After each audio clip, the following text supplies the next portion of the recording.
شورای سابقه‌داران کمیته اجرایی حزب خلق دموکراتیک تاجیکستان در ولایت سوخت برای اشتراک فعالانه در انتخابات پرزیدنت جمهوری تاجیکستان که سنه 11 اکتبر برگزار می‌گردد ملاقات نمودند. در کار شورای سابقه‌داران حزب خلق دموکراتیک تاجیکستان در ولایت سوخت اشتراک نموده موقع خود را نسبت جانبداری نامزدی ارزنده به منصب پرزیدنت جمهوری تاجیکستان پیشوای ملت محترم امامعلی رحمان بیان نمودند. تاکید گردید که رشد استواری اقتصادی و اجتماعی و زندگی شایسته مردم هدف اساسی نامزد از حزب خلق دموکراتیک تاجیکستان است.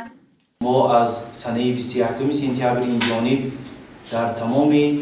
محله و دهه‌های شهر و ناحیه‌های ولایت با اشتراک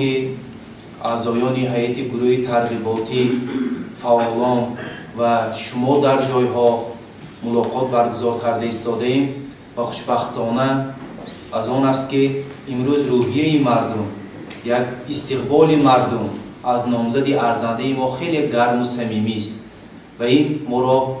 روح بلند میکند و ما افتخار هم میکنیم که زیرا خدمت ها و کار و پیکار اساسگزار صلح و وحدت ملی پیشوای ملت پرزیدنت جمهوری تاجیکستان محترم امامعلی رحمان برای هر یکی ما و شما چون آینه روشن است و از همان اجلاسی تاریخی 16 سر کرده از سال 92 تا این جانب زندگی و فعالیت ما و شما از زمین تا آسمان فرق می کند که همه جهد و تلاش ها و خیرت بزرگ این شخصیت ناتکراری تاریخی است.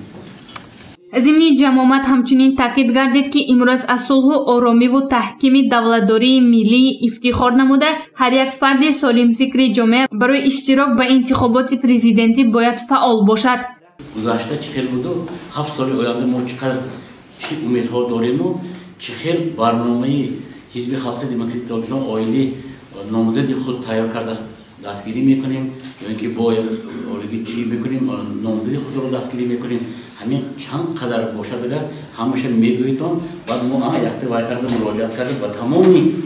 با تمامی اولوی سابقه‌داران حزب خلق دموکراتیک در ولایت سوخت 6200 نفر هستند. همین ها مراجعت میکنیم و یک روز انیق کرده ساعتش انیق کرده همین اکتیو بعد میبراییم. در ملاقات گفته شد که انتخاب نامزدی ارزنده به منصب پرزیدنت برای حل مسائل مهم جامعه، تامین رشد استوار اقتصادی، صنعت کنونی با سرعت، استفاده عاقلانه ثروت‌های طبیعی، رشد نیروی انسانی و تحکیم ساحه‌های اجتماعی مساعدت می‌کند. رشد استوار گفته ما هنگام می‌گوییم که از 7 تا 8% ترقی اقتصادی در مملکت ما آمد که این به واسطه و دستور و سپارش‌های رئیس معظم حزب ما وابستگی می‌باشد و آن شهادت می‌دهد که همه ما سابقه‌داران قشرهای گوناگون جامعه ما پیش از همه دستگیری می‌نمایند و توانستند که از همه ورطه به واسطه بحران‌هایی که شدیدی که به واسطه در عموم جهانی تمدن عموم جهانی بود ما تا یک درجه معین داشته باشیم. از جانب سابقه‌داران کمیته اجرایی حزب خلق دموکراتیک تاجیکستان در ولایت سوخت کارهای ترغیباتی و تشویقاتی، ملاقات و واخوری‌های پیش از انتخاباتی با اهالی شهر و ناحیه‌های ولایت به راه مانده شده است. گزارش گنجینه عالم و نعیم جان ایوبوف برای برنامه اطلاعاتی خبر.